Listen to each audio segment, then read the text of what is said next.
എല്ലാ കൂട്ടുകാർക്കും അരുൺ ടെക്സ്റ്ററിയുടെ പുതിയൊരു ജോബ് ഇൻഫർമേഷൻ വീഡിയോയിലേക്ക് ഏവർക്കും സ്വാഗതം. ഫെഡറൽ ബാങ്ക് വിവിധ തസ്തികകളിലേക്ക് റിക്രൂട്ട്മെൻറ്റ് നടത്തുന്നുണ്ട്. പ്രധാനമായിട്ടും 2 കാറ്റഗറിയിലായിട്ടാണ് ഓൾ കേരള വേക്കൻസി വന്നിരിക്കുന്നത്. അപ്പോൾ ഇതിൻ്റെ പ്രധാനമായിട്ട് എലിജിബിലിറ്റി ക്രൈറ്റീരിയ എന്ന് പറയുന്നത് 10th പാസ് ഓർ ഫെയിലാണ് വരുന്നത്. അതുപോലെ തന്നെ ഇതിൻ്റെ ഫുള്ളായിട്ടുള്ള ഡീറ്റെയിൽസും കാര്യങ്ങളും അവർ ഒഫീഷ്യൽ വെബ്സൈറ്റിൽ അപ്ഡേറ്റ് ചെയ്തിട്ടുണ്ട്. അതുപോലെ തന്നെ നമുക്കിതിൻ്റെ പ്രധാനപ്പെട്ട വേക്കൻസീസ് എന്തൊക്കെയാണെന്ന് നമുക്ക് നോക്കാം.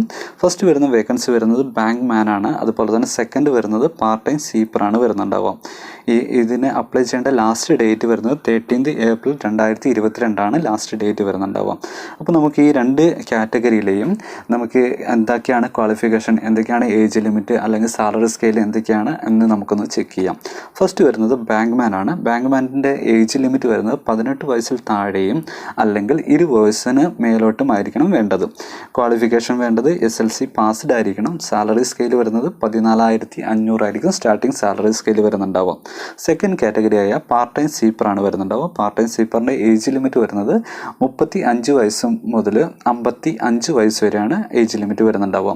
ക്വാളിഫിക്കേഷൻ വരുന്നത് നോട്ട് പാസ്ഡ് ഇൻ SLC ആണ് വേണ്ടത്. അതുപോലെ തന്നെ സാലറി സ്കെയിൽ വരുന്നത് 4,833 മുതൽ 10,875 രൂപ വരെയാണ് സാലറി സ്കെയിൽ വരുന്നുണ്ടാവുക. പ്ലസ് അതർ അലവൻസും കാര്യങ്ങളെല്ലാം അതിൻ്റെ അകത്ത് അപ്ഡേറ്റ് ആയിരിക്കും വരുന്നുണ്ടാവുക.